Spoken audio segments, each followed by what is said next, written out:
Bismillahirrahmanirrahim. Assalamu alaikum to lecture number 12 of Software Engineering 1 CSC 291.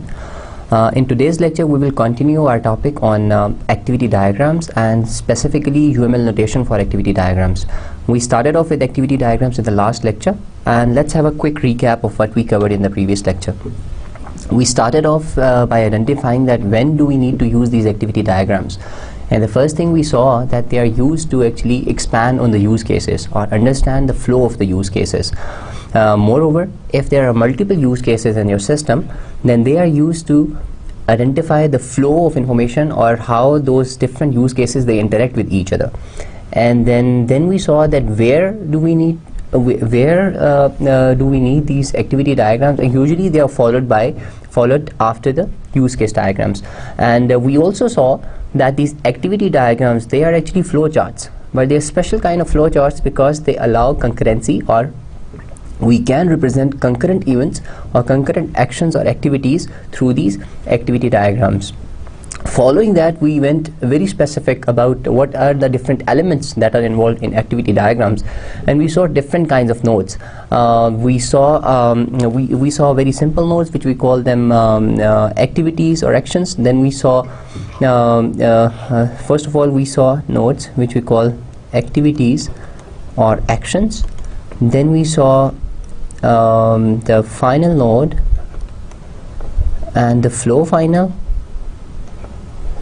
Then we covered different kinds of pins, and we saw what pins are. Pins are basically attached to activities, and they wait. For example, if this is an activity and there is a pin attached to it, now this pin will hold the data until it's passed downstream, and once the pin or once the token is passed downstream, then the pin at the other end, that will hold the data, and it will hold it until this activity completes its action, and then it will basically pass it downstream.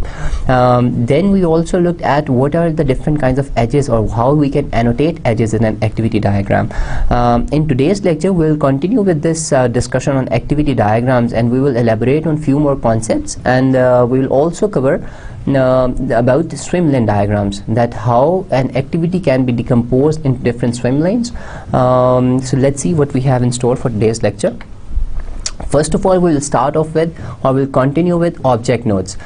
We saw what object nodes are. Object nodes are basically classified as nodes which store some data, some object or some datum. Let's look at what are the different kinds of object nodes that can be drawn or that can be made shown using an activity diagram. Number one, let's say they hold data temporarily while they wait to move through the graph. So basically, a pin in an activity is an example of an object node because it holds data for a certain while until it's passed to the next activity or it is passed downstream. They specify the type of the values they can hold. If no type is specified, they can hold values of any type. So this is interesting, that usually what we can do is we can also specify the type. For example, we want an object to only have string type values, okay, or we want it to have only integer values, or we define a new class and we say that this object can hold values of only of the student class. Then any other type of the object cannot be stored in that particular object. But if no type is specified, then the object it acts like a data store where anything can be placed in. Or can also specify the state of the held objects. So we can also specify the state of the held objects, and there are four kind of object nodes that we will be discussing. Number one, we have activity parameter nodes. Okay, now activity parameter nodes, what they are, they basically hold the parameters related to any activity, and these are very good examples of pins. So for example, this is an example of activity parameter node. So these are the parameters that are stored for this particular activity. Then we have three different kinds of pin notations. Okay, number one pin notation is that we attach small pins. These looks like small cells, where, you know, with have small head. So this head is basically a pin. Okay, the second notation of the pin is that we have them as central between the two activities. So basically it's the same thing, but we have drawn it like that. And the third notation is that we draw an edge and have the pin over here. Okay, the second kind of, or the third kind of object node is central buffer node. The central buffer node, what it does, it basically holds, we draw it something like that. So it's basically holding the data, and it's a central, it acts as a buffer between the two activities. For example, two activities, they want to share some data. Now an object store will hold the values, and this activity can use the values from their object store. Another example of, or another type of object node is data store node. Now the data store node, we will see in particular the definition of these object nodes, but in general what a data store node is, it basically holds the token. Every token that comes into a data store, it stays there. Normally we saw that these tokens are basically, they flow through the system, and when they reach the final node or the flow final, these tokens are destroyed. Whereas the data stores, they hold the tokens even after they are passed, or even after they are consumed by the following activity. Okay, now look at what the central buffer is. A central buffer node is an object node that manages flow from multiple sources and destinations as opposed to pins and parameters. Okay, so in the last slide we saw that there are basically four types of object nodes. Number one, we saw activity parameter nodes. Then we saw the pins, which we have already discussed in the previous lecture. We discussed different types of pins. Then we have central buffer nodes, and then we have data store nodes. Let's see what the central buffer node is. A central buffer node is, it's an object node that manages flow from multiple sources and destinations as opposed to pins and parameters. Now when we saw that the pins and the parameters, what they does is, there is always a link with another activity, okay, and they are only linked to one activity. For example, if we have a pin and we have an activity like that, then this pin will be attached to another pin, something like that, okay. But in case of this central buffer, it can have data coming in from multiple sources. So here you can see that there are two sources from which the data is coming into this central buffer, and it is managing the flow of data from different sources and sending it to different destinations. So for example, it acts as a buffer for multiple input flows and output flows. So it basically acts as a buffer. It is not tied to an action like pins or to an activity like activity parameter nodes. So this is something very interesting, that this differs from normal pins or activity parameter nodes, because it acts like a buffer where you are storing something for a while and then you're sending it to different destinations. So in this example here, you can see in these two activities, make parts at factory 1, make parts at factory 2. Once the parts are finished, they are sent to this central buffer, okay, and these finished parts are then sent to pack parts and then use parts. Basically this central buffer node, it collects the object parts, and each part can be used or packed, but not both, okay. So this is how it looks like. This is basically, it acts as a buffer. Now interesting thing is that they are doing something similar. If this part, if you know, we wanted, now the situation that we are trying to model here is that we have multiple sources of input or multiple sources of output which are producing the same kind of output, and we want to store it in a central repository, and then we want to send it to different destinations, okay. Now for these kind of scenarios, we need to use this central buffer nodes. If we have only, for example, let's say we had only one factory, and let's say we didn't have that, in that case we could have attached this particular pin to, we could have had a fork here, and we could have had one input here, one input there. But the thing is that because we have multiple sources of parts, multiple factories where these parts are produced, and we need a central buffer where all the parts are stored and then they sent to either packing or use in some other thing. Now in that case, we basically need a central buffer, okay. The second type that we have discussed and we didn't discuss in the last lecture is data store nodes. This is a special central buffer node which stores objects persistently, okay, keeps all the tokens that enter into it. Tokens chosen to move downstreams are copied so that the tokens never leave the data store. This is something very important about data stores, that usually we saw that once the tokens are consumed, or once they are flown downstairs, or once they leave the node or the pin or the activity parameter node, they basically are destroyed, or there is no copy maintained at the object node. Whereas in case of data store node, these tokens are stored persistently, or they are there forever. So basically even when they leave, they are copied at the data store node, okay. If arrives a token containing an object already present in the data store, this replaces the old one. So for example, we have a data store node and another token comes in, which is basically it holds the same value for the new value for the same object, then this value would change the old value. Tokens in a data store node cannot be removed. They are removed when the activity is terminated. So basically they are there until the activity is terminated, and till then, as long as the activity is not terminated or it's in life, then basically these tokens they are there in the data store node. So this is something. Now what is the notation of a data store node? Usually it's basically a box, which we saw कि object nodes को हम एक rectangle से identify कर सकते हैं, लेकिन the keyword that is written is this data store. And we can also have the states of the object node, we can have the name of the data store node. So in this example, we have an activity which is hire employee, and we have a data store which is the personal database where all the data of all the employees is stored, and then we are assigning employees. Okay. So basically this is how it looks like. So basically the key thing or the key difference between central buffer node and the data store node is that a data store node, it holds the value or it holds the tokens persistently, and they are only destroyed when an activity is terminated. So this is the key difference between a data store node and an object node.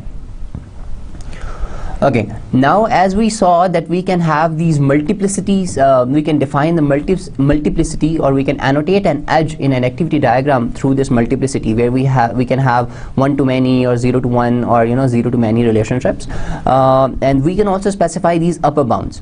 Okay, so what does a multiplicity do in an activity diagram? It specifies the minimum, okay, for example greater than 0, and maximum number of values each pin accepts or provides at each invocation of the action. Okay, for example in this case where we have these make paths. Okay, we also discussed in the last lecture that we can annotate an edge in an activity diagram through that multiplicity relationship. So we can identify that we can say that an activity or multiple activities has a relation of 0 to 1, 1 to many, and things like that. Similarly, for a particular pin or for an object node, we can say that what is the maximum number of inputs or maximum number of inputs that a pin can accept, or the maximum number of values each pin can provide or accept. So basically for each pin, like in case of this, we can specify that how many outputs, or what is the maximum number of output that this pin will produce, and we can also specify that what is the maximum number of input that this pin will accept. When is available the minimum number of values, the action can start. So basically whenever we specify that minimum condition, then the action actually starts unless and until that minimum number is available on the pin. So as soon as that number is available, then the activity starts. If there is more values than the maximum, the action takes only the first maximum value. So for example, we have a maximum limit and we say that the maximum limit is 5 or 10 or let's say 1000, then the action would start and it would take the first 1000 values, and the next for example, if the total number was 500, then in this case this pin can accept from 1 to 1000 paths. So for example, let's say we have 1500, the value is 1500 here, we have 1500 parts here. Now what will happen is that it will take the first 1000 and the remaining 500, they will basically wait until the number reaches, they will wait for the next time. Okay, so we can specify these multiplicities for the object nodes, and we specify that what is the maximum number of inputs a pin can accept and what is the maximum number it can provide. And the upper bound, it shows the maximum number of values that an object node can hold at runtime. When the upper bound has been reached, the flow is stopped. Okay, so for example, we have a buffer. We have, like we saw, we have a central buffer. We can also specify that what is the maximum limit of that central buffer. Let's say we say that the maximum limit is 1000 paths. And in the previous example, we saw where the two factories are producing paths and they are stored in the central buffer. Now in that case, if the central buffer already has 1000 paths, then the flow will stop. Okay, and the flow will stop until some paths has been consumed from the central buffer. So we can also specify the upper bounds and multiplicities for the pins. Then we can also associate effects and ordering for these object nodes. What does an effect mean? Effect pins can be notated with the effect that their action have on object that move through the pin. Okay, there are 4 different kinds of effects. Number 1, we have create, then we have read, we have update and delete. So basically with an object there are the 4 things or the 4 effects that can happen. Number 1 is create, number 2 is read, number 3 is update, and number 4 is delete. You can see that this create, read, update and delete. So for each pin we can also annotate the pin. For example, in this case this activity is take order, and the order is flowing, this pin holds an order, and similarly this pin also holds an order.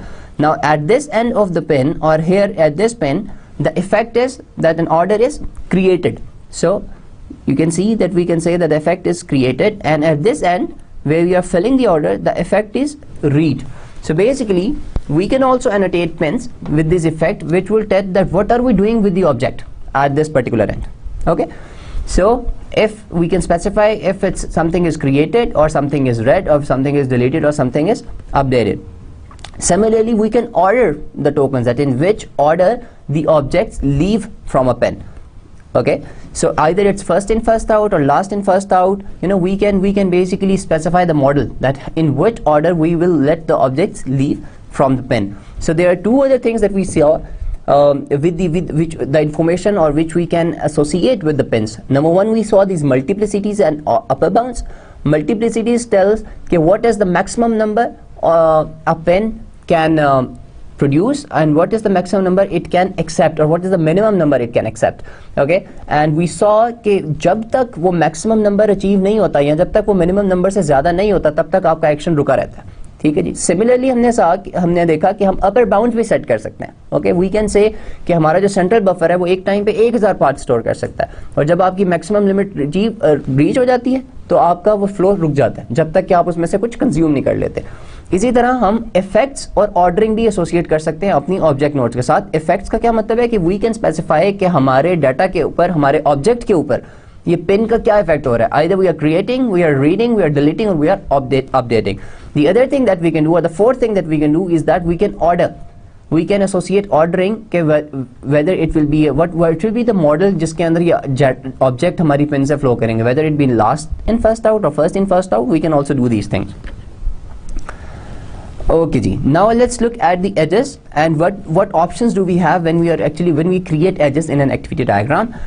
We saw some cases where in the last lecture where we saw that we can annotate an edge. Okay, now here is kind of more elaboration on that an edge can also be notated using a connector. Okay, every connector with a given label must be paired with exactly one other with the same label on the same activity diagram. So basically what we can do is that let's say our activity diagram it's a huge activity diagram, and we do not want to have intersections in our activity diagram. Then what we can do, we can create labels. So for example, in this case, I mean, this is a very simple example where we do not have a very complex activity diagram, but just for explaining you, what we can do is basically we are saying that fill order. Now this edge represents that we have a label here, A, and wherever we see this label again in our activity diagram, we would know that this edge is connected to this label. So essentially this is the same thing where we have this edge connected to this activity, but what we have done is we have created a label for that. So in case if we have a very complex diagram and we do not want to have intersections in our activity diagram, this is ideal. Okay, or let's say our activity diagram is basically on multiple pages. Okay, now in that case these labels are very useful because you would know that where A ends and where A starts. This basically you would know that from which activity this edge is coming from and to which activity this edge is going to. And as it says in the slide, it is basically to reduce clutter in complex diagrams. Object nodes may be elided. Okay, so another thing that we can do is that we can basically as we saw that there are different notations for pins. ठीक है, we saw कि pin को हम ऐसे भी draw कर सकते हैं. Okay, we can also draw pin as like that, and we can also draw pins as like that. So basically this is one thing that we can do to reduce clutter in an activity diagram, that we have labels on the edges. Second thing that we can do, that we can have pins on the edges. Now this is actually equivalent to if we have multiple pins and multiple edges between different activities. Now what this will do, this will reduce the number of pins it will basically reduce ink on our page, and this would mean that our diagram is more clear. Okay ji. Now we can also specify what kind of transformation is happening over the edge. Okay, so it is possible to apply a transformation of tokens as they move across an object flow edge. Each order is passed with the transformation behavior and replaced with the result. So basically we can specify, we know what object is flowing between this pen and this pen. So we know what object is flowing between these two, but what we can do in between, we can specify a transformation. Okay, so for example, let's say we have an integer which was equal to 5 flowing from here, and x, integer x, which is flowing from this pen, and it basically gets an x here. But in between, let's say we specify that x is equal to x plus 2, for example. Now this is a transformation, we are basically changing the number. Okay, now the new number that would reach here, basically when it left it was 5, but when it reaches here it will become 7, or whatever number leaves this pen, we are adding 2 to that, and then the resulting number is basically comes here. So basically we can apply transformation on the edges. Now in this case, for example, we have this the same order activity diagram where we so basically we are closing the order. Now at this pin we have order. Okay, but what transformation we are applying here, our transformation is that we actually want to tell the customer that the order is closed. Okay, so what this transformation is doing is, it is actually getting what the customer is. Okay, so in this example, the transformation gets the value of the attribute customer of the order object. So in that case, our object was the order, and order has multiple information. For example, order would have order number, order would have order address, order customer, blah blah blah. So there can be a lot of things that can be associated with the order object, but what we are interested in, that we want to tell the customer that your order is closed. Okay, so what we are doing is, the transformation that we are applying on this edge is that we do not want a complete order here. We only want very specific information. So we apply a transformation, we get that information, we say that we only need order dot customer here. So at this end we had customer. Now this is something new that we have discovered. Previously what we saw, that in case of activity diagrams, whatever object leaves the pin, at the other end we receive the same object. But now we saw that on the edges we can apply transformations, and these transformations, they basically either simplify what object we are getting, or if we want to do any action on these objects, we can do that. Okay ji. And then we saw something about selection, that how do we order.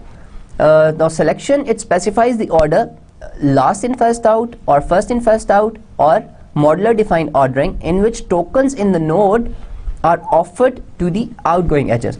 So basically this selection is usually done here at the object nodes. Okay, so you can associate the priority to the objects. Okay, you can have maybe a variable within the either you have identified you have a model which is a queue. Okay, so it is basically either it's last in first out, or it's first in first out. Okay, so you can identify that whether you have a queue or a stack, or you can have your own modeler, and whatever priority you assign, the objects that are stored at this pin, they will leave this pin in that particular order.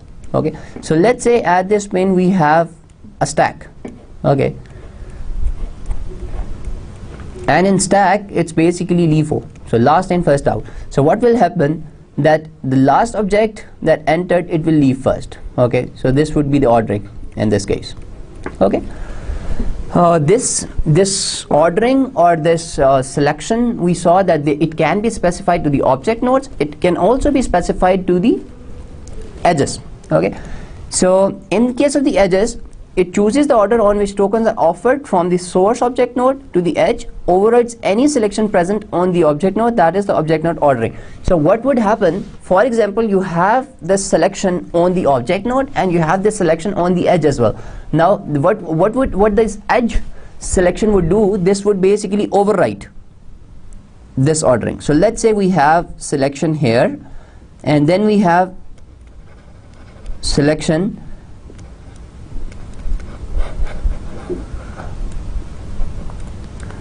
here as well at the end. Now this selection would override whatever selection we have at this pin. Okay, so what kind of selection is happening here? For example, we have attribute with the associated with the order that we assign priority. So let's say a customer is paying more and we want to process his order first. Now in that case, that order has more priority, so our selection says that whichever order has more priority, you need to process that one first. So basically that is what's happening here. So just to have a quick recap, that this selection can be applied to the object nodes, and this selection can also be applied to the edges.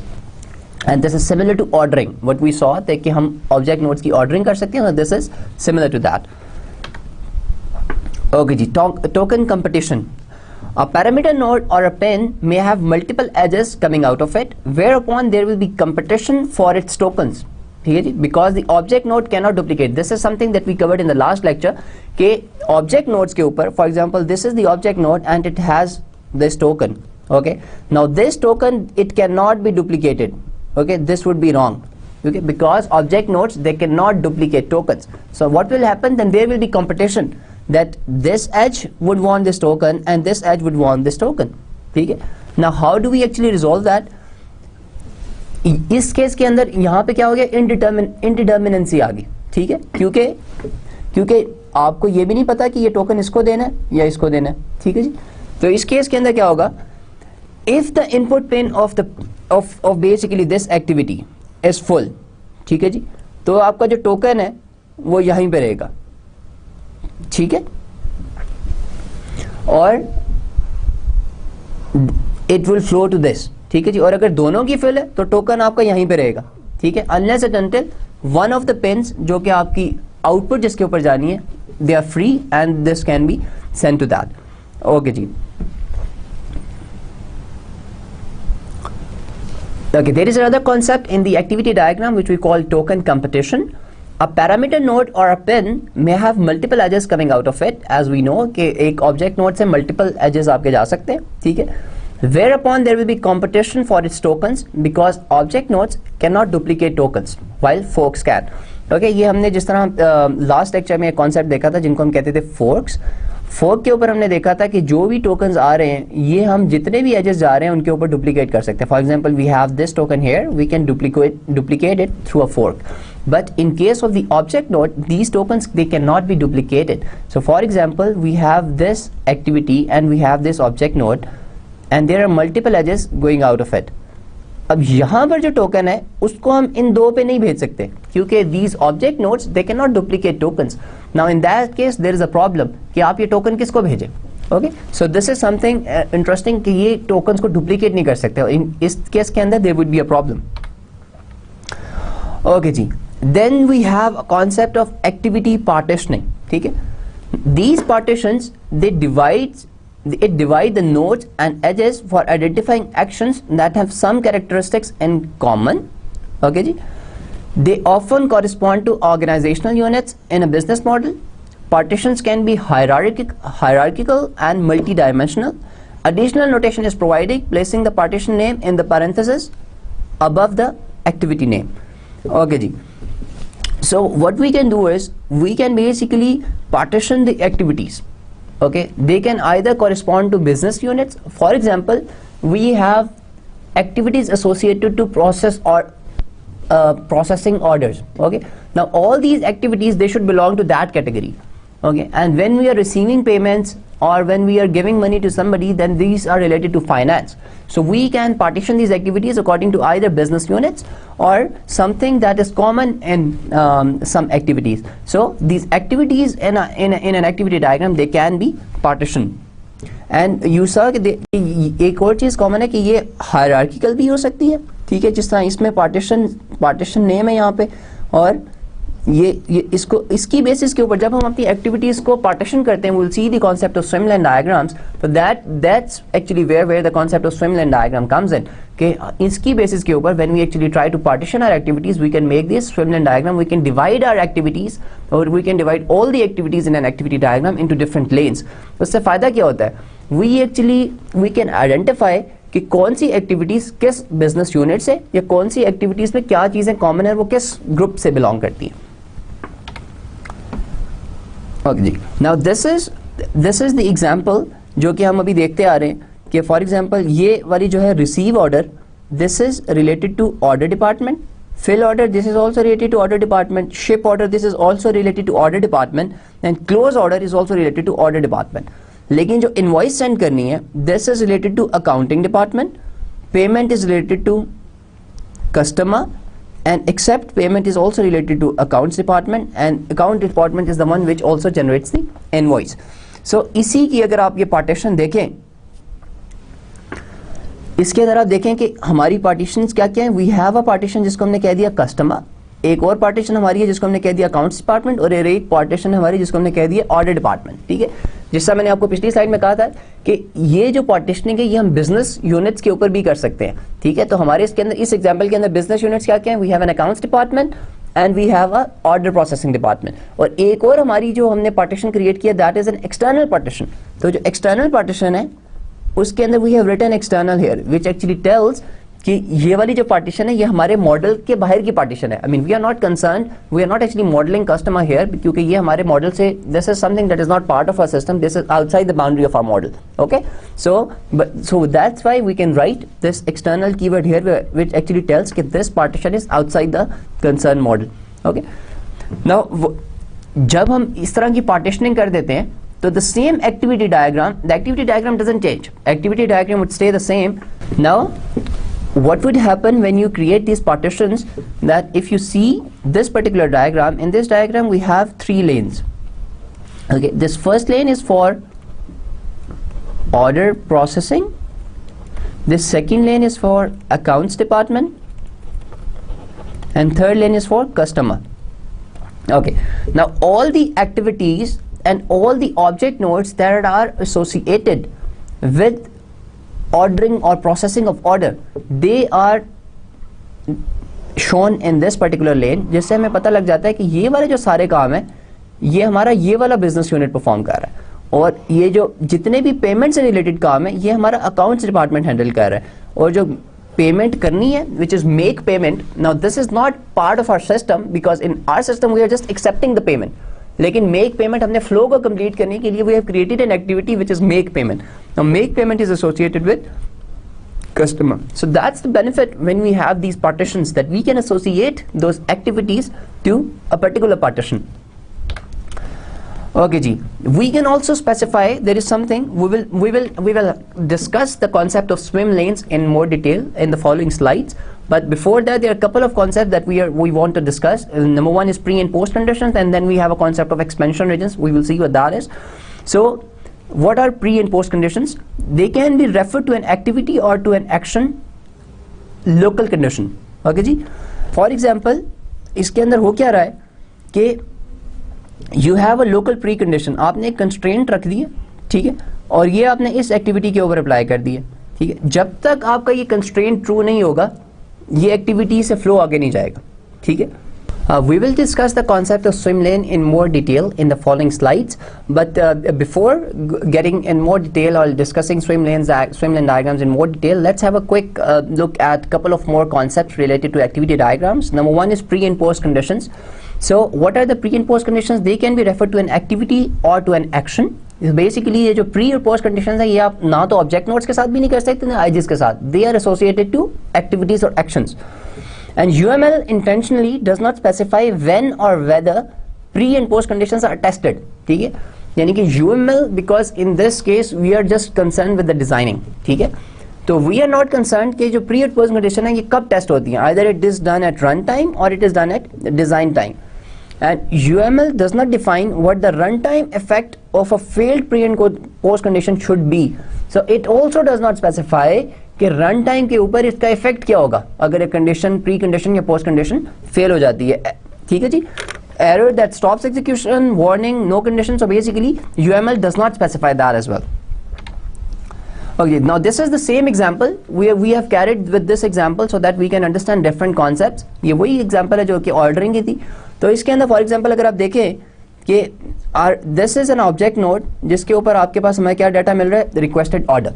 ठीक है, now the first activity that we have is we are receiving the order.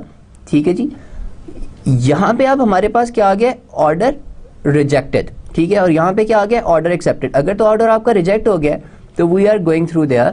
ठीक है। और यहाँ पे हमारा ये जो प्रोसेस ऑर्डर का ये जो पूरी हमने एक बनाई है ग्रुप बनाया, जो हमारा पूरा बड़ा ग्रुप है, इस पूरे की प्री कंडीशन क्या है कि ऑर्डर कंप्लीट है और इसकी पोस्ट कंडीशन क्या है कि आपका ऑर्डर क्लोज हो गया। Now we have a pre condition and we have a post condition, ठीक है जी। अगर तो आपका यहाँ पे हमारा ऑर्डर फिल हुआ, ठीक है, then we have a fork, हमने शिप ऑर्डर किया, इसी तरह हमने उसकी पेमेंट की प्रोसेसिंग स्टार्ट कर दी और यहाँ पे ऑर्डर शिप भी हो गया, पेमेंट भी एक्सेप्ट होगी, दोनों काम हो गए कंप्लीट, तो हमने अपने ऑर्डर को क्लोज कर दिया, तो हमारी पोस्ट कंडीशन जो है वो कंप्लीट हो गई। इसी तरह हमारी प्री कंडीशन भी ये वाली एक्टिविटी और ये हमारी जो सेट ऑफ एक्टिविटीज है इस पूरे ग्रुप के अंदर, इस एक्टिविटी के अंदर जितने भी एक्शंस है ये उसी वक्त स्टार्ट होंगे when we have an order. यानी कि हमारी प्री कंडीशन क्या है कि an order is complete, जो कि बेसिकली यहाँ पे रिक्वेस्टेड ऑर्डर के थ्रू आ रही है, यानी कि this object node should provide us with an order, ठीक है। Unless and until it doesn't have an order, तो हमारा ये पूरी के पूरा एक्शन स्टार्ट ही नहीं होगा, ठीक है जी। अब इसी तरह we can also have these local preconditions and local post conditions. Local precondition क्या कह रही है कि ये this activity what it's doing, it's basically dispensing drink, ठीक है जी। local precondition क्या है, drink selected is low calorie, ठीक है। और हमारा यहाँ से post condition क्या है, drink dispensed is low calorie, ठीक है। so we can also have these local pre and post conditions, यानी कि जो हमने यहाँ पे different actions देखे थे इनके अंदर भी हमारे लोकल प्री और पोस्ट कंडीशंस हो सकते हैं।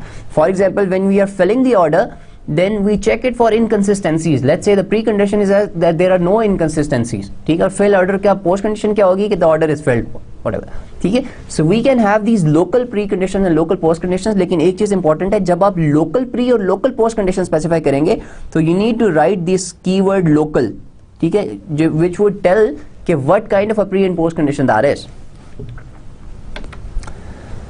अच्छा जी, then there is concept of send signal action.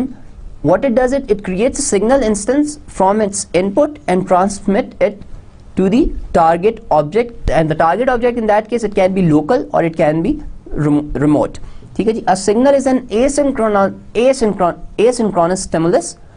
A signal is an asynchronous stimulus that triggers a reaction in the receiver in an asynchronous way, and without a reply, any reply message is ignored.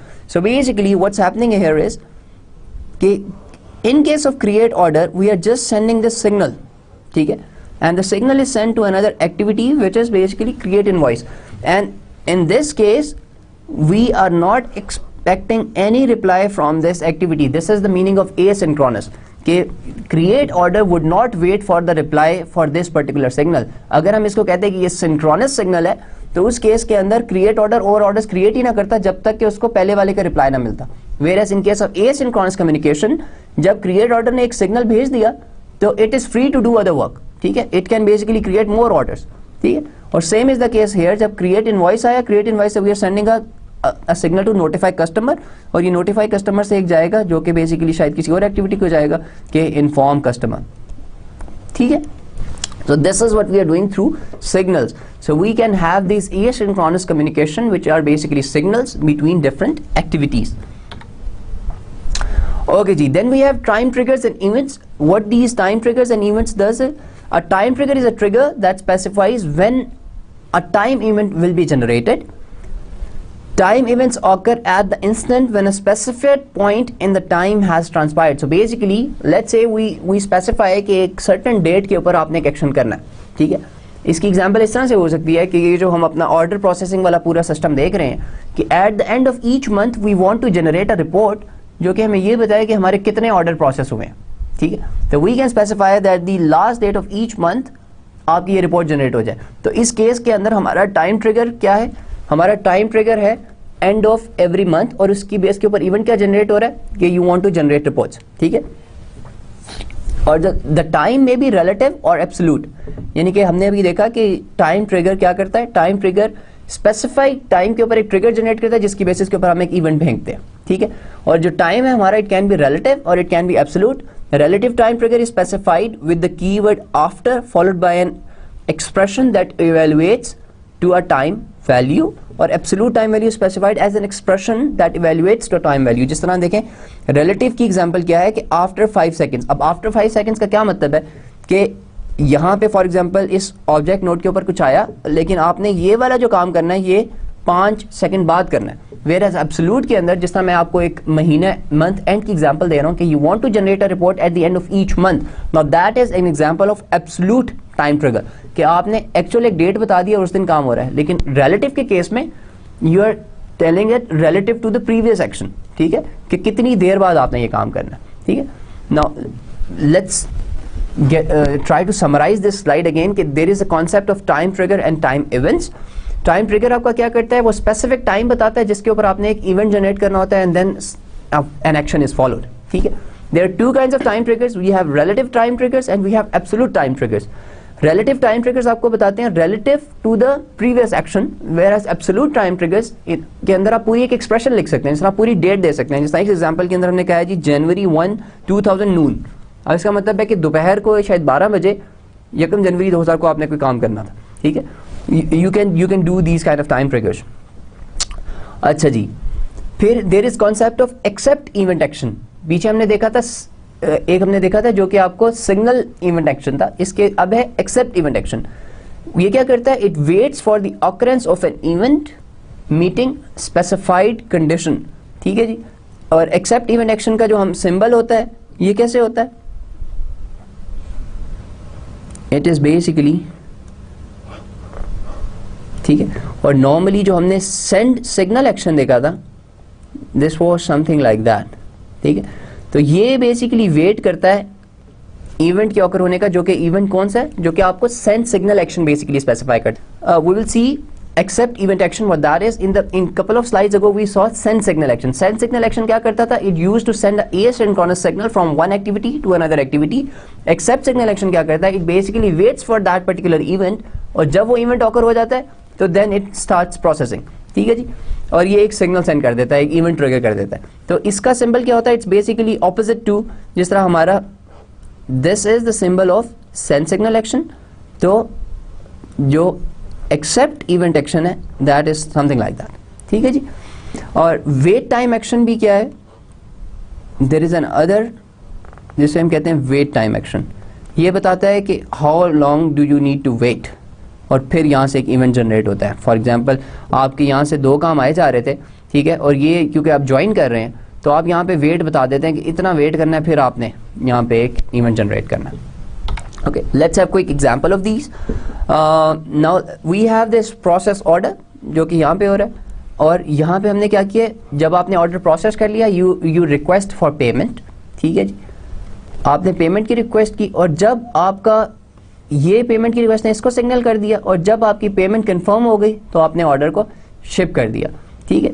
और ये जो दूसरी example है, ये हमारी time event action की example है, ठीक है। This is send signal action, और this is accept event action, और ये कौन सा है, टाइम इवेंट एक्शन। कि for example you are hiring employee, आप उनका डाटा सेव कर रहे हैं।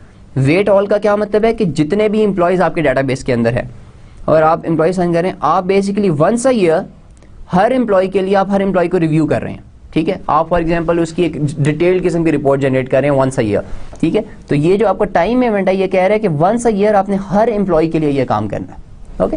सो this is how we have seen so many concept related to activity diagrams that you can literally model everything using these activity diagrams, ठीक है। this is very beautiful कि we have in today's lecture we have seen different kinds of object nodes, ठीक है। we have seen कि how we can annotate our edges, जिस तरह हम उसके अंदर labels create कर सकते हैं। we have seen different kind of these event actions, send signal action, accept event action और time event action, and we have also seen कि हम अपने इस conditions कैसे specify कर सकते हैं। we can have specific conditions, pre-conditions हम अपने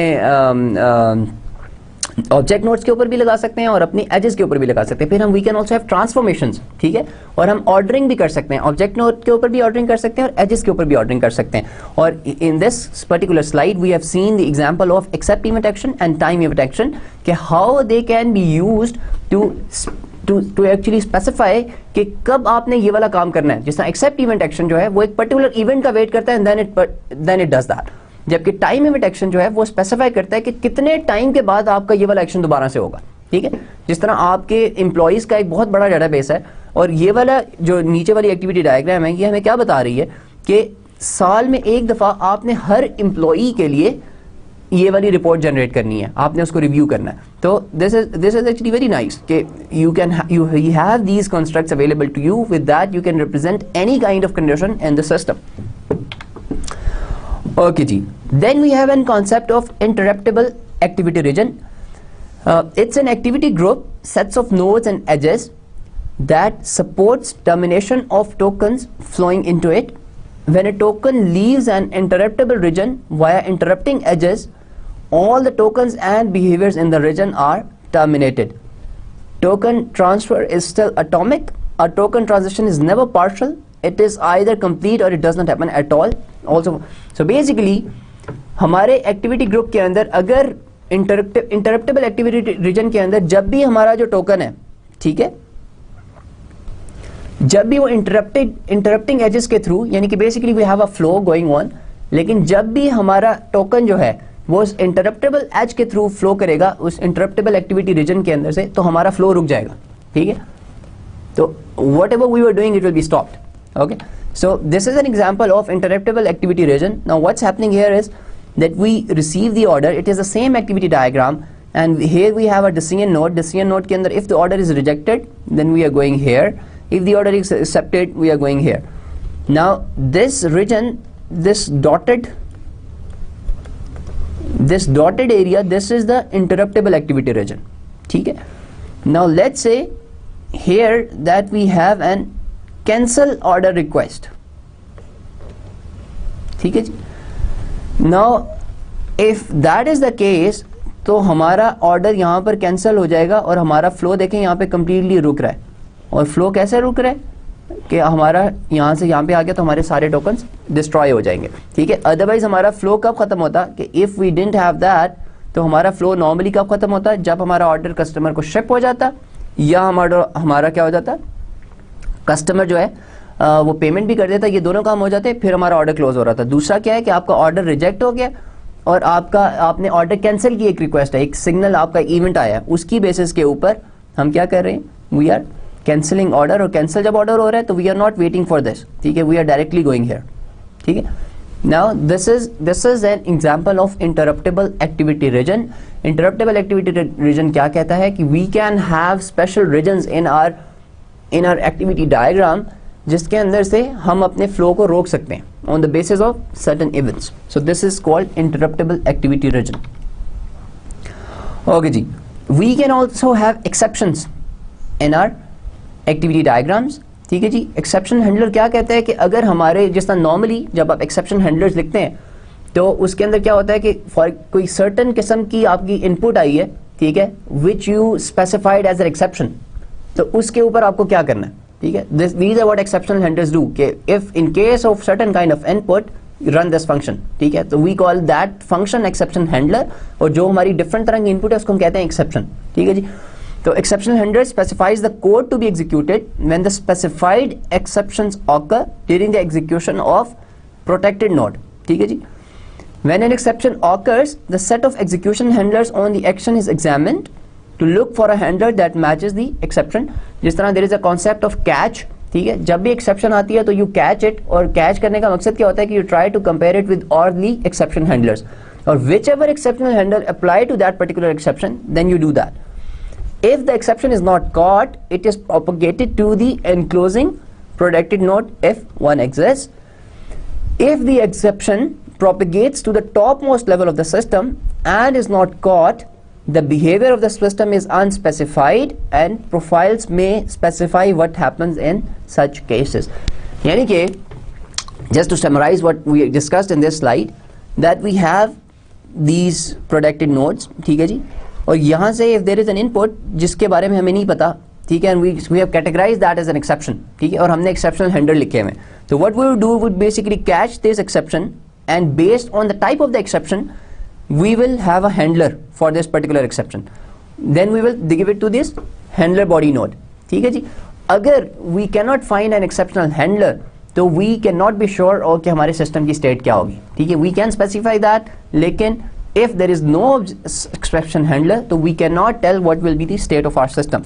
Whenever an exception is caught, it is executed the exception body instead of the protected node, and then the token is passed to all the edges that go out from that protected node.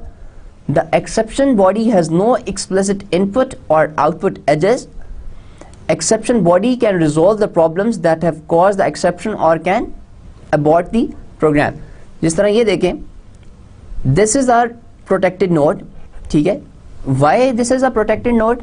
कि देखें हमारा अब जो flow चल रहा है, our flow is like that, हमारा flow यहाँ से आ रहा है, इस प्रोटेक्टेड नोड के थ्रू होता हुआ हमारा फ्लो यहाँ पर आ रहा है, okay. But we can have exceptions here, ठीक है. तो एक्सेप्शन हमारी क्या हो रही है कि फॉर एग्जांपल यहाँ पे हमारी सिंगुलर मैट्रिक्स आ गई, ठीक है. We are inverting matrix, we are multiplying the vectors and then we are printing the results. लेकिन let's say we have a singular matrix, तो हम क्या कर रहे हैं यहाँ पर, we are basically we have some action जो कि हमारा इस पर्टिकुलर एक्सेप्शन के केस में हमने एक हैंडलर लिखा हुआ है, ठीक है. अगर तो हमें हैंडलर मिल जाता है तो फिर हमारा फ्लो नीचे की तरफ आ जाएगा, ठीक है. जिस तरह यहाँ पे ओवरफ्लो हो गया है तो यहाँ पे अगेन हमारा कोई हैंडलर लिखा हुआ है, ठीक है. लेकिन अगर हमारा फ्लो नहीं लिखा हुआ, ठीक है, यानी कि फॉर एग्जांपल अगर हमारे एक्सेप्शन के लिए कोई हैंडलर नहीं लिखा हुआ, then we are not sure what will be the state of our system. Okay जी. दो तरह के काम हो सकते हैं जो कि नॉर्मली जब भी एक्सेप्शंस के केस के अंदर, whenever you have exceptions and you catch them, there are two things that you do. Exception की एग्जांपल समझाना इसी तरह से है कि फॉर एग्जांपल आपका एक प्रोग्राम है जो कि सिर्फ स्ट्रिंग्स एक्सेप्ट करता है, लेट्स से, और आपने स्पेसिफाई कर दिया कि जब भी अगर इंटीजर इनपुट आ जाए तो you signal it as an exception, और आपने फिर एक अलग फंक्शन लिखा हुआ है कि as soon as you get an integer you call that function. अब वो वाला फंक्शन जो है वो दो तरह के काम कर सकता है. Either that function will abort the program and say कि जी भाई गलत इनपुट आ गई, स्टॉप द प्रोग्राम, और what it can do, it can basically ignore that input and continue the program. यानी कि फिर आपका नॉर्मल फ्लो भी चलता रहेगा, लेकिन you will abort the program for a while, और आप कहेंगे कि जी ये वाली इनपुट को निकाल दो और अगली वाली इनपुट देखो, क्या पता दोबारा स्ट्रिंग आनी शुरू हो जाए, ठीक है. So this is what was specified in this slide कि this is the normal flow of our program. और यहाँ पे अगर आपकी कोई एक्सेप्शन आ गई और द एक्सेप्शन वो सिंगुलर मैट्रिक्स, तो आपने ये वाली एक्सेप्शन आपने यहाँ पे चले गए. अगर ओवरफ्लो हो गया तो आपकी ये वाली एक्सेप्शन आ गई. नाउ दीज एक्सेप्शनल हैंडलर्स ये दो काम कर सकते हैं. Either they will abort the program और कहेंगे जी हमारा प्रोग्राम को अब रुक जाना चाहिए क्योंकि हमारी जो इनपुट आ रही है या जो हमारी एक्सेप्शन आई है वो अब हमारे प्रोग्राम को सही नहीं चलने देगी, और they can resolve the problem. और हमारा रिजॉल्व की क्या एग्जांपल हो सकती है, जिसमें मैंने स्ट्रिंग की केस में कहा कि you ignore that particular integer और आप दोबारा से प्रोग्राम को चलने देते हैं, ठीक है. So there are multiple things that these exception handlers they can do. Okay, then we have a concept of expansion region. ठीक है. Expansion region क्या करता है? It is the nested region of an activity in which each input is a collection of values. ठीक है जी. The expansion region is executed once for each element in the input collection. On each execution of the region, an output value from the region is inserted into an output collection at the same position as the input elements. अच्छा जी, ये देखिए कि ये जो हमारा है these are expansion regions, ठीक है. Okay, now we are specifying the trip route. तो in the expansion region we have this collection of inputs, ठीक है.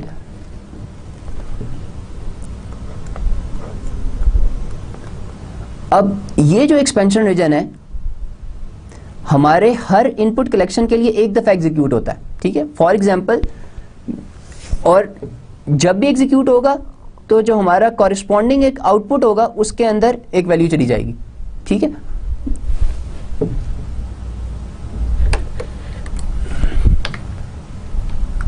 ओके जी.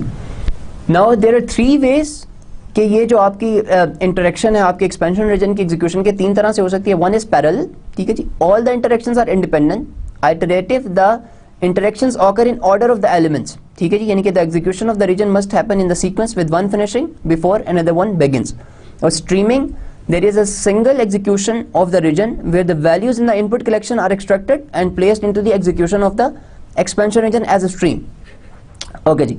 यानी कि ये जो हमारा एक्सपेंशन रीजन है इसमें एग्जीक्यूशन मल्टीपल तरह से हो सकती है. एक तरीका तो क्या है एक्सपेंशन का कि लेट्स से हमारे एक्सपेंशन रीजन के अंदर ये चार चीज़ें थी, ठीक है.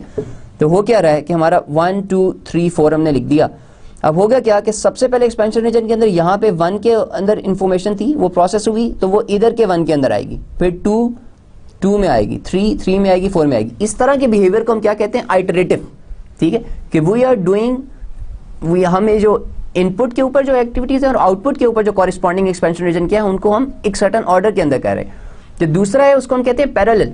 पैरेलल के अंदर क्या होगा कि फॉर एग्जांपल यहाँ पे वैल्यूज पड़ी हुई हैं, तो ये multiple values at a time भी आ सकती हैं। ठीक है, यानी कि ये पैरेलल में भी हो सकता है। और आखिरी क्या है कि वी कॉल इट स्ट्रीम, यानी कि वी वेट और हम एक ही दफ़ा में एज अ स्ट्रीम पास करते हैं। ठीक है, यानी कि फॉर एग्जांपल यहाँ पे 4, 5, 6 वैल्यूज पड़ी हुई हैं आपके एक्सपेंशन रीजन के अंदर, तो they will be flown here as a stream, यानी कि ये बेसिकली एज अ कलेक्शन ये सारी की सारी इसके अंदर आएंगी। ठीक है, तो there are 3 ways of executing the values in the input of expansion region to the output of the expansion region. Okay जी, now we come to the point where we discuss the swim lane diagrams. ठीक है जी, we already saw कि हम अपनी activities को partition कर सकते हैं। ठीक है जी, और ये partitioning हम किस basis के ऊपर करते हैं? Activity diagrams describe the activities of a class. These diagrams are similar to state chart diagrams and use similar convention, but activity diagrams describe the behavior of a class in response to internal processing rather than external events, as in the state chart diagram. ठीक है जी, swim lanes क्या करती हैं? They represent responsibilities of one or more objects for actions within an overall activity. That is, they divide the activity states into groups and assign these groups to objects that must perform these activities. जैसा हमने कुछ slides पहले जब हमने देखा था कि हम एक्टिविटीज़ को पार्टीशन कर सकते हैं, उसमें we saw कि ऑर्डर प्रोसेसिंग वाले केस के अंदर we identified 3 partitions. First, there was a partition for accounts department, there was a partition for order processing, and then we have an external partition जो कि हमारे सिस्टम के model से बाहर की चीज़ थी, which was customer. ठीक है, तो 3 तरह की हमने पार्टीशन बना दी, and we had these groups of activities or actions which correspond to that particular group. ठीक है, जिस तरह ऑर्डर प्रोसेसिंग से रिलेटेड क्या था, fill order, process order, ship order, और इसी तरह आपका अकाउंट्स के साथ रिलेटेड कौन सा था कि request for payment, accept payment, ठीक है, और जनरेट एन इनवॉइस, ये सारी चीज़ें हमारे अकाउंट्स के ग्रुप के अंदर आती थी। और कस्टमर के केस में क्या था, मेक पेमेंट। सो इनके what does this do, this basically जिस तरह मैंने एक कॉन्सेप्ट डिस्कस किया था कि the main purpose of making this diagram is that we want to partition our system in one way और द अदर। तो ये स्विम लेन डायग्राम्स भी क्या करती हैं, सिर्फ उन एक्शंस को या उन एक्टिविटीज को सर्टेन ग्रुप्स के साथ एसोसिएट कर देती हैं। ठीक है, तो this is the main purpose of these swim lane diagrams. ठीक है जी, अब ये एक और this is one of the activity diagrams that we have discussed in the previous lecture. Here we have an open incident. ठीक है, this is one action. Then we have a fork here. ठीक है, और ये fork से 3 काम हो रहे हैं. We are allocating resources, coordinating resources and documenting the incident. ठीक है, और then we have this join. Then we are archiving the incident. ठीक है जी, अब इसको यहाँ पे 2 लेन्स के अंदर डिवाइड कर दिया गया है। ठीक है, one lane is for the field officer. ये जो डॉक्यूमेंट इंसिडेंट करना है, this would be done by the field officer. ठीक है, whereas all these actions ये कौन करेगा, डिस्पैचर करेगा। तो इस केस के अंदर हमारी 2 लेन्स क्या है, 1 लेन या एक ग्रुप हमारा डिस्पैचर का है, दूसरा ग्रुप हमारा फील्ड ऑफिसर का है। तो हमने उसी एक्टिविटी डायग्राम को 2 ग्रुप्स में डिवाइड कर दिया। Now what this would tell कि ये वाले जो सारे काम है, open incident, allocate resources, coordinate resources और archive incident, these are for dispatcher, whereas the documenting of the incident that will be done by the field personnel. So this is one way of partitioning. इसी तरह वही वाली हमारी order processing वाली example को हम जरा अगर डिटेल के अंदर देखें, तो what we have done in this slide is that we have created different lanes. ठीक है, एक हमारी लेन है फाइनेंस की। ठीक है, तो हो क्या रहा है, it's the same activity diagram that we have already done. So number 1 first thing that we do is, ये हमारा फ्लो स्टार्ट हो रहा है, वी रिसीव एन ऑर्डर। ठीक है जी, जब हमें ऑर्डर रिसीव हो गया तो वी हैव अ फोर्क, हम इसको डुप्लीकेट कर रहे हैं। ठीक है, जो भी ऑर्डर हुआ है हम उसको क्या कर रहे हैं, we are checking the order item. यहाँ पे हमारी एज के ऊपर कंडीशन क्या है कि ये चीज़ इन स्टॉक भी है कि नहीं है। If the thing is in stock we assign that to order. ठीक है, इसी तरह यहाँ पे हमने ऑथराइज पेमेंट भी कर दी है। अगर तो ये सक्सेसफुल हो गई, यानी कि कस्टमर ने जो भी पेमेंट इन्फॉर्मेशन डाली वो सक्सेसफुल हो गई, तो हम यहाँ पर आ गए। ठीक है, अगर फेल होगी तो हमने ऑर्डर को ही कैंसिल कर दिया। ठीक है जी, ओके। अब हमें जब ऑर्डर असाइन हुआ तो हमने यहाँ पर देखा कि नीड टू रीऑर्डर। ठीक है, अगर तो रीऑर्डर करने की ज़रूरत है, ठीक है, तो हमारा यहाँ पे फ्लो ख़त्म हो गया।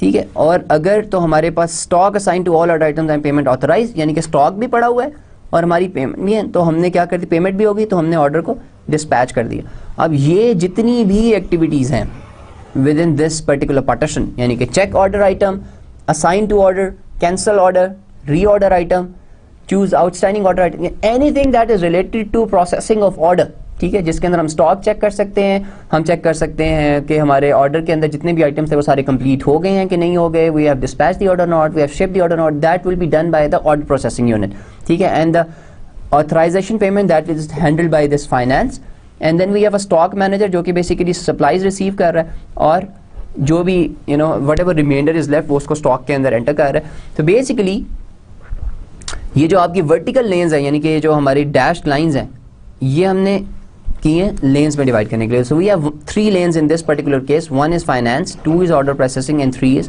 stock manager.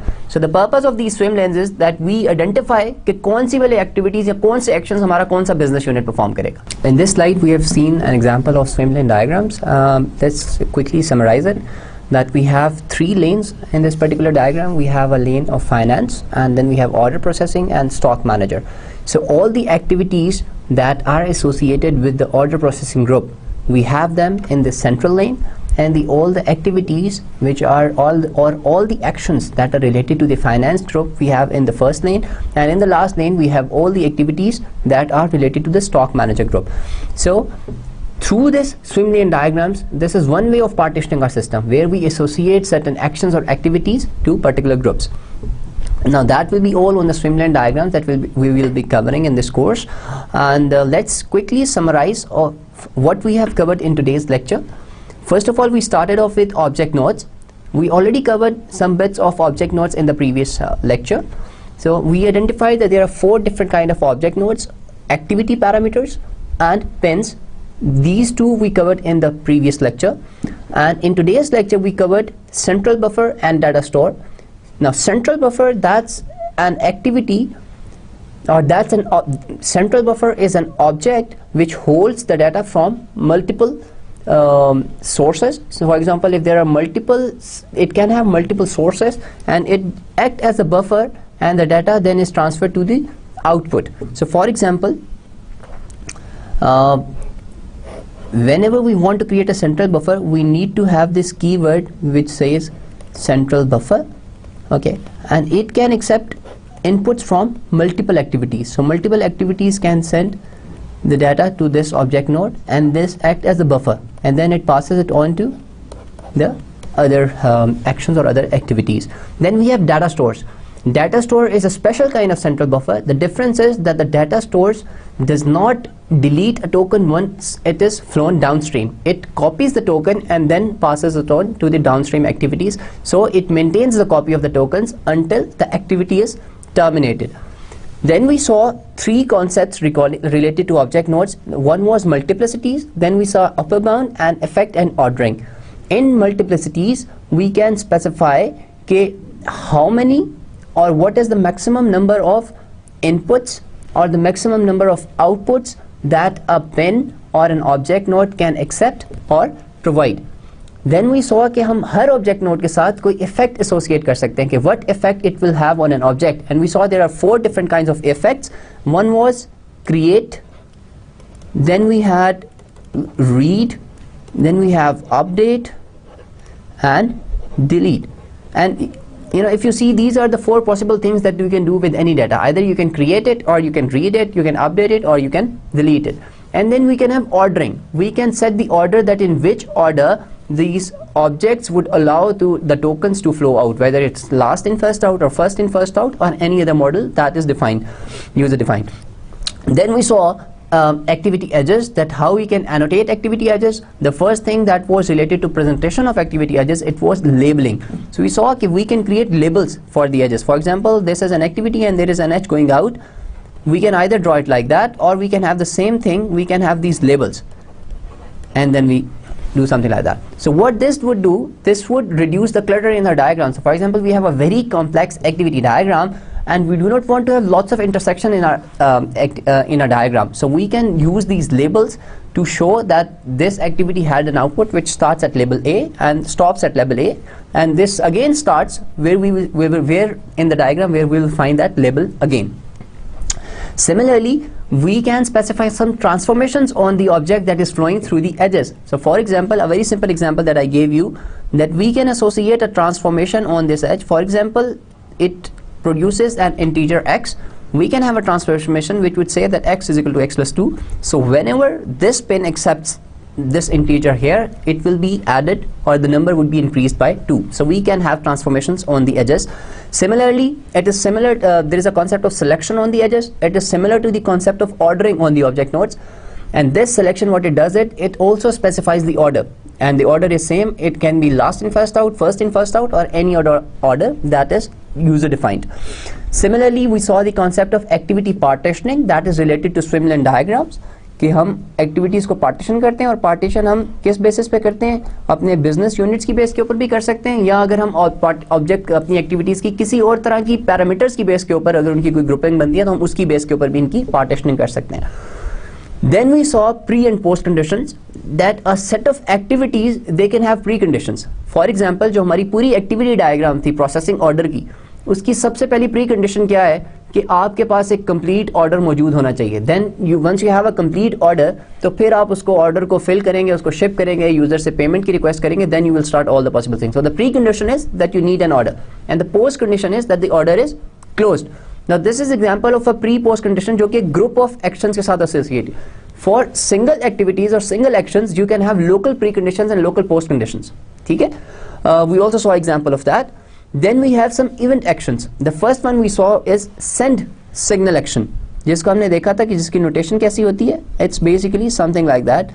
ये क्या करता है? It basically a link between two activities. और ये क्या करता है? ये सिर्फ बताएगा इस एक्टिविटी को कि ये वाला काम आप कर दो, यानी कि एक्टिविटी A से B के ऊपर ये एक सिग्नल लेकर आएगा कि now start doing this. Then we have an accept event action. Accept event action इसी सेंड सिग्नल एक्शन का वेट करता है. Whenever it receives a particular event और पर्टिकुलर सिग्नल, तो उसकी बेसिस के ऊपर ये कोई अपना इवेंट जनरेट करता है और नया काम स्टार्ट कर देता है. Then we have a wait time action. Wait time action का हमने देखा कि सिंबल कैसे होता है, इट्स लाइक दिस. ठीक है, और ये क्या करता है कि वी कैन स्पेसिफाई कि कितनी देर बाद आपने ये काम करना है. For example, you want to generate a report every month और एवरी ईयर, तो आप इस वेट टाइम एक्शन के थ्रू कर सकते हैं. You can have a join कि when once a year you basically want to generate a report which would have, let's say, a list of all the orders that you have processed during a year. Then we have time trigger and time events. Time triggers क्या करते हैं, आपको बताते हैं specified time के ऊपर आपने कौन सा इवेंट जनरेट करना है. We saw there are two kinds of triggers. एक को हम कहते हैं रिलेटिव टाइम ट्रिगर, एक को कहते हैं absolute time trigger. Relative time trigger is on the basis और relative to your system, where is absolute time trigger के अंदर आप पूरी एक्सप्रेशंस लिख सकते हैं. फॉर एग्जांपल, 1 मार्च 2013 को आपने एक सर्टन काम करना है, तो आप पूरी की पूरी डेट लिख देंगे. Whereas in relative you would say after 5 seconds, after 30 minutes. So this is relative to जो योर सिस्टम के. फॉर एग्जांपल, एक इनपुट आई हुई है तो 30 सेकंड के बाद आपने एक सर्टन काम करना है, या 30 मिनट के बाद आपने काम करना है, तो you would use relative time trigger. Whereas otherwise if you want to do something which you know कि आपने किस दिन को ये काम करना है, तो you would use absolute time triggers. Then we saw the two kinds of regions in our activities. One is interruptible activity region, the other was expansion region. Interruptible activity region वो होता है कि if there are certain conditions, जब आप अपनी activity को interrupt करना चाहते हैं, and by interrupting activity that we want to stop it, for example, then we have these regions where we can specify certain events कि अगर ये काम हो जाए तो you can stop the flow. और जब interruptible activity region में interruptible एज के थ्रू जब टोकन जाता है तो उसका मतलब क्या होता है कि you will stop this particular activity. ठीक है, और आपका फ्लो खत्म हो जाएगा. इसी तरह एक्सपेंशन रीजन होता है. एक्सपेंशन रीजन क्या करता है कि if an activity has multiple inputs, तो you define those expansion regions जिसके अंदर मल्टीपल टोकन्स उस इनपुट के अंदर जाते हैं. And similarly you have expansion region की आउटपुट भी होती है. So if you have multiple inputs and multiple outputs, then you define these expansion regions. फिर वी सॉ कि एक्सपेंशन रीजन के अंदर जो डाटा ट्रांसफर होता है from input to output, there are 3 ways. Either we can do it parallelly और we can do it alternatively, या हम एक स्ट्रीम के फॉर्म में कर सकते हैं. Finally, we discussed swimlane diagrams, or swimlane diagrams, although we discussed it in our activity partitioning, but we saw a couple of examples of swimlane diagrams. Okay, this is one way of partitioning our system where we can group activities related to certain business units. यहाँ हम activities की कोई भी grouping कर देते हैं either on the basis of parameters or business units की, तो we partition our system जिससे हमें पता लग जाता है कि these set of activities they belong to group A and the other set of activities belong to group B and so on and so forth. So that's it about activity diagrams, and we have learned a lot of very interesting concepts in activity diagrams. I would advise you guys to revise these two lectures and try some examples, and in the next lecture we'll be moving on to sequence diagrams. So till then, take care. Assalamu alaikum.